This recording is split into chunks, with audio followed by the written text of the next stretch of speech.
ठाट के लोग हैं और आज समाजवादी आंदोलन ही इस मुल्क को उबार सकता है वर्तमान चुनौतियों से। इसलिए मेरे जैसा आदमी भी इस बात को समझा। मैं आपसे कहना चाहता हूं कि मैं 13वीं विधानसभा में जनता दल विधानमंडल का नेता रहा और पूरे संपूर्ण यहां लोग जानते हैं कि मैं एक ऐसा व्यक्ति था कि हमारे साथ निर्वाचित जितने विधायक थे सब दल बदल करके मौका पाके मंत्री हो गए और जनता दल के 100 को ढोने वाला मुझे छोड़ के कोई सदन में नहीं बचा। आज मैं आपसे कहना चाहता हूं, उसी संकल्प के बदौलत आप सभी के बीच में मैं इसे उद्घोषित करना चाहता हूं कि हमारा संपूर्ण जीवन समाजवादी आंदोलन को खाद पानी देने में लगेगा, अखिलेश जी को स्थापित करने में लगेगा। अखिलेश जी के सामर्थ्य में वृद्धि के लिए जो मेरे पास सर्वोत्तम है सबकी आहुति मैं दूंगा। आपको बहुत बहुत धन्यवाद। अब मैं अनुरोध करता हूं माननीय राष्ट्रीय अध्यक्ष श्री अखिलेश यादव जी से कि वो अपनी बात रखें। आदरणीय अखिलेश यादव जी।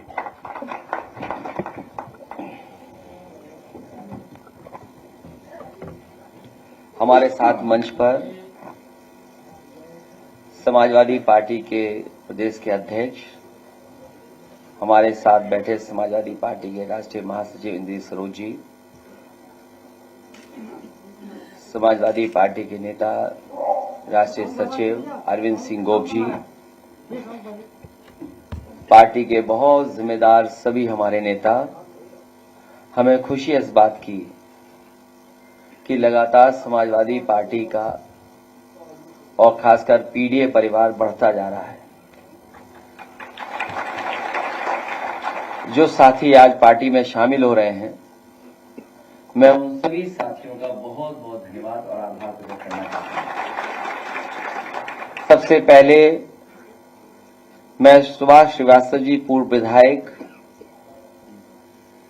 बहुत ही सम्मानित और बहुत समय के राजनीति की परिस्थितियों को समझने वाले, मैं इनका और इनके सभी सहयोगी साथियों का बहुत बहुत धन्यवाद देता हूं जो पार्टी में आज आ पा रहे हैं। मदन गौतम जो हमारे ही जनपद के हैं, हमारे साथ रहे, कई बार के विधायक हैं, इनके आने से समाजवादी पार्टी को और ताकत मिलेगी। इनके सहयोगी साथियों के आने से समाजवादी पार्टी हमारे आसपास के जिलों में और मजबूत दिखाई देगी। डॉक्टर सीताराम राजपूत जी का मैं स्वागत करता हूं।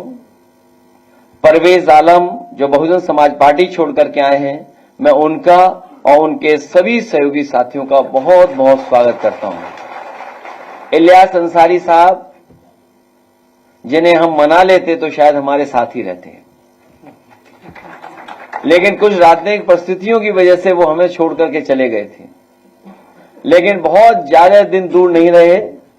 आज पुनः समाजवादी पार्टी में और इस आंदोलन की मदद करने के लिए आए, मैं उनका भी बहुत बहुत स्वागत करता हूं और हमें उम्मीद है कि वो और उनके सभी सहयोगी साथी मिलकर के समाजवादी पार्टी की मदद करने का काम करेंगे। मुझे खुशी है इस बात की कि बहुत सारे साथी ये चाहते थे कि सुबोध यादव समाजवादी पार्टी में शामिल हो जाएं और आज वो और उनके बहुत जिम्मेदार और बहुत ही बड़ी संख्या में साथी आए हैं। मैं सुबोध यादव का और उनके सभी साथियों का बहुत बहुत स्वागत करता हूं। समाजवादी पार्टी को मजबूत बनाने का काम करेंगे। तिलक चंद वर्मा जी जो हरदोई में बहुजन समाज पार्टी से लड़े थे, आज पुनः समाजवादी पार्टी में शामिल हो रहे हैं। इनके आने से लखनऊ से लेकर के हरदोई, उन्नाव और आसपास के जिलों में समाजवादी पार्टी को मजबूती मिलेगी। इनका समाज और खासकर बहुजन समाज के लोगों को जोड़ने का काम करेंगे। इससे आने वाले समय में जो 2024 में चुनाव होने जा रहा है, उसमें बहुत बड़े पैमाने पर सहयोग मिलने जा रहा है। लतेश बिदोड़ी जी राष्ट्रीय युवा लोकदल छोड़ करके आए हैं, हम उम्र हैं, नौजवान साथी हैं। ये लंबे समय तक हमारी पार्टी के साथ जुड़ करके समाजवादी आंदोलन को मजबूत करेंगे। मैं इनका भी बहुत बहुत स्वागत आज समाजवादी पार्टी में करता हूं।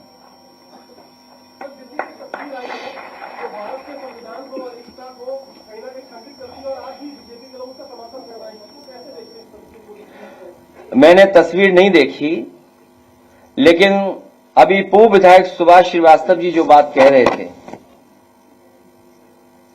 कि ये संविधान बचाने का चुनाव है, लोकतंत्र बचाने का चुनाव है, आरक्षण बचाने का चुनाव है, अपना अपना सम्मान बचाने का चुनाव है। और अगर हम कहें कि अपनी आजादी बचाने का चुनाव है, तो जिस तरीके से कभी मंथन हुआ था, ये समुद्र मंथन की बात जो हुई है कभी, ये संविधान मंथन का समय है। एक तरफ वो लोग हैं जो संविधान की रक्षा करना चाहते हैं, दूसरी तरफ वो लोग हैं जो संविधान को खत्म करना चाहते हैं।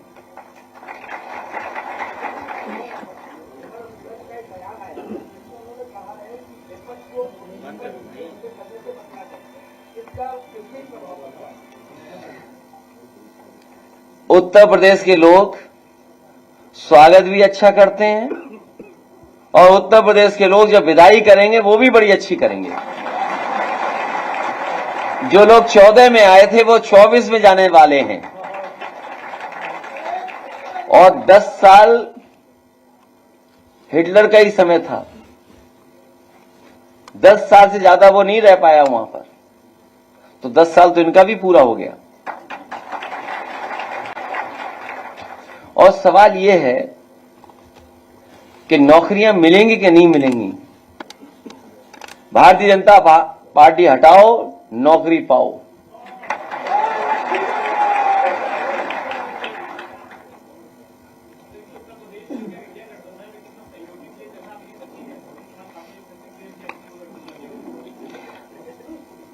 जिसका दाना उसका गाना।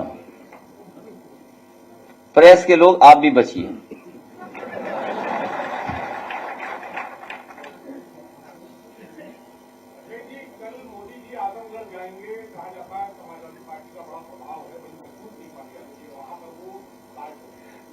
मैंने आपसे क्या कहा? उत्तर प्रदेश की जनता स्वागत भी अच्छा करती है और विदाई भी अच्छा करती है।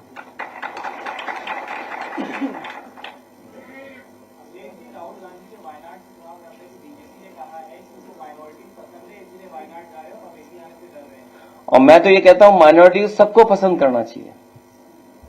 जो कमजोर हो, जिसके साथ अन्याय हो रहा हो, उसके साथ खड़ा होना चाहिए सबको।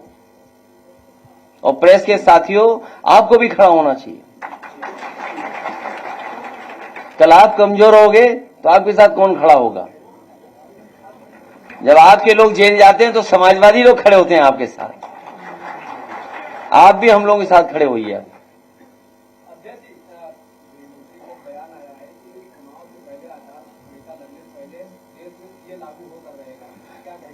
आचार संहिता तब मैं मानूंगा लागू हो गई जब डीजीपी हट जाएंगे, पुलिस के अधिकारी हट जाएंगे।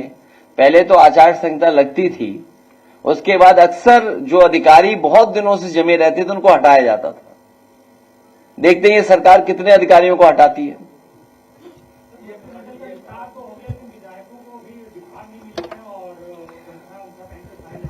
जब तक विभाग मिलेगा और प्रमुख सचिव को अपॉइंट कराएंगे तब तक चुनाव आ जाएगा।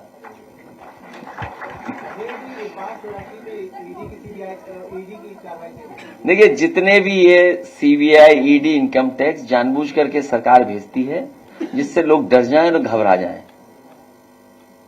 और फंसाने का काम करती है।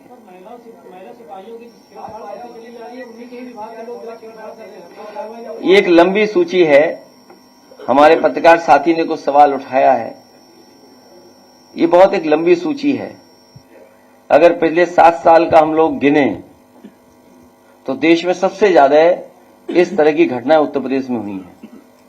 और जहां साथी हमारा एक कह रहा था, होम मिनिस्ट्री के ऊपर कोई सवाल पूछा जा रहा था। ये होम मिनिस्ट्री की जिम्मेदारी बनती है कि समय समय पर स्टेट गवर्नमेंट्स को भी चेक करें कि उनके यहां क्या हो रहा है। अगर पुलिस ही भक्षक बन जाएगी, जिनसे हमें उम्मीद है कि न्याय मिलेगा, अगर वही अन्याय करेंगे तो आप न्याय के लिए कहां जाएंगे? तो ये जो घटनाएं बढ़ी हैं, ये पुलिस हेडक्वार्टर से लेकर के और थाने तक की घटनाएं आप इस बारे में जानकारी कर सकते हैं। सबसे ज्यादा उत्तर प्रदेश में है। जिस तरीके से जब से बीजेपी की सरकार आई है, दिल्ली में 1 लाख, पूरे उत्तर भारत में 1 लाख किसानों ने आत्महत्या की है। सोचो, जिस देश में 10 साल में 1 लाख किसान आत्महत्या करता हो, जहां पर यह बताया गया हो कि आय दोगुनी हो जाएगी, यहां जितने लोग बैठे हैं सब किसान परिवार के हैं। किसान परिवार पूछ रहे हैं कि उनकी आय दोगुनी कब होगी, और किसान के बेटे ये पूछ रहे हैं उन्हें नौकरी रोजगार कब मिलेगी। जो एमएसपी के लिए लड़ रहे हैं किसान, क्या सरकार एमएसपी लागू करेगी?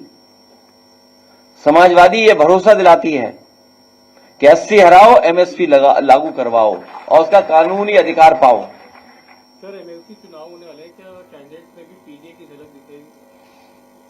पीडीए की झलक अगले 50 साल तक दिखेगी आपको।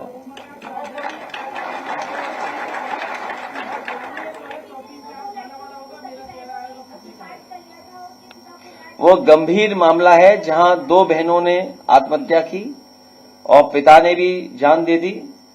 ये बहुत गंभीर विषय है। कम से कम बीजेपी को न्याय दिलाना चाहिए परिवार को, और कहीं ऐसी घटना दोबारा उत्तर प्रदेश में न हो, उसके बारे में भी सरकार को सोचना चाहिए। जो लोग जीरो टॉलरेंस की बात कर रहे थे, उनका कानून व्यवस्था उत्तर प्रदेश में जीरो हो चुका है।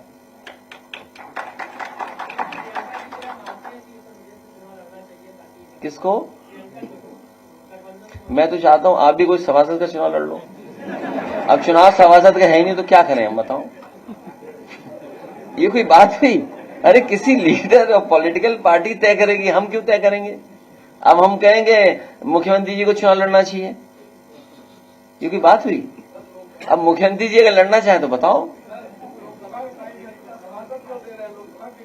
नहीं, कोई क्षेत्र नहीं ना इनमें बनाया नहीं इन्होंने कोई। मुझे जिला नहीं पता ना, मैं विचार कर सकता हूं इनके पर। कौन जिले के हो आप? लखनऊ? नहीं, रविदास जी हैं, अब आपको मौका नहीं मिलेगा। रिजर्व सीट है, मोहल्ला लो, इन कैसे दे दूंगा।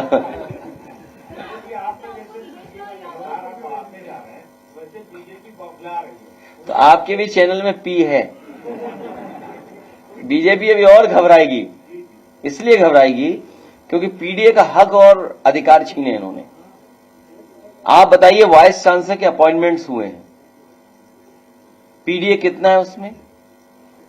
जो वाइस चांसलर के अपॉइंटमेंट हुए हैं उसमें पीडीए कितना है? और हमारे ये साथी अलग अलग जिले के यहां बैठे हैं। कभी गवर्नर हाउस से ये सवाल उठता था कि कौन पोस्ट हुआ है, कितने पोस्ट हुए हैं। कई जिले ऐसे हैं जिनमें एक भी पीडीए का अधिकारी कभी पोस्ट नहीं हुआ टॉप पोस्ट में। कई जिले ऐसे हैं जिसमें पीडीए का बड़ी पोस्टिंग पाया ही नहीं। तो ये तो केवल एक बात बता रहा हूं मैं आपको कि यूनिवर्सिटियों में जो अपॉइंटमेंट हुए 34 में पीडीए है ही नहीं कहीं, केवल 4 पीडीए। और उन्होंने जिनको अपॉइंट किया है, अगर वाइस चांसलर अपॉइंट हो गए तो उन्होंने किसको अपॉइंट किया है, उसकी सूची सरकार नहीं दे रही है।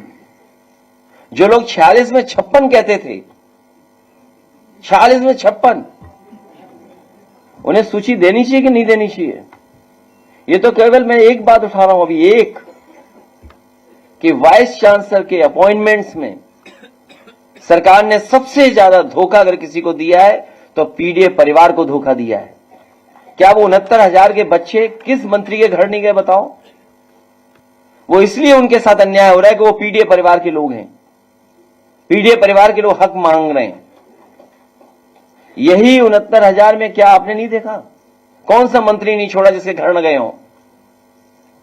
लेकिन जो वहां लोग हैं वो पीडीए को न्याय नहीं दिला सकते, उनको हक नहीं मिल सकता।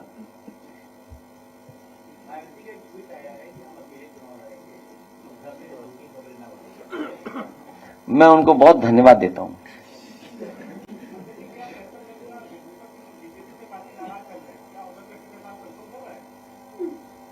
किसका? नहीं, अगर आप कह दोगे तो मैं दे दूंगा। नहीं, सच में कोई झूठ नहीं। देखिए, अगर कभी कोई ऐसी परिस्थिति बनी तो पत्रकार साथी, आपका नाम क्या है? अकील सिद्दीकी कह रहे हैं कि उन्हें टिकट दे देना चाहिए, हम आपकी बात मानेंगे। हम आपकी बात मान लेंगे।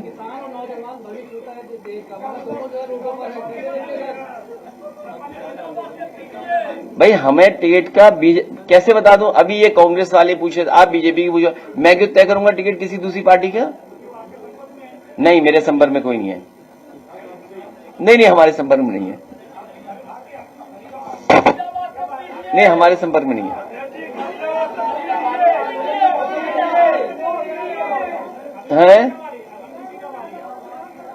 बहुत जल्दी आ जाएगी, बहुत जल्दी आ जाएगी, बहुत जल्दी बहुत जल्दी आ जाएगी, वो भी बहुत जल्दी दे देंगे।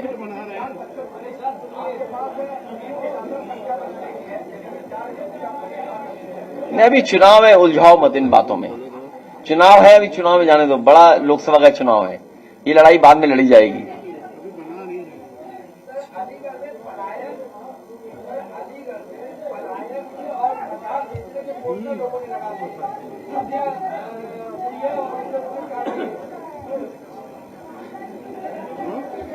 अरे रुक जा बेटा, अभी इनका दरखास्त लेना, अभी दरखास्त देना अपनी, ठीक है? दरखास्त देना, किसी कोई व्यक्ति हो दरखास्त लेना, सिक्योरिटी वाले दरखास्त ले लो, उसकी मदद कर देंगे। हाँ, किसने लगाया पोस्टर? किस कारण? मुझे जानकारी नहीं है।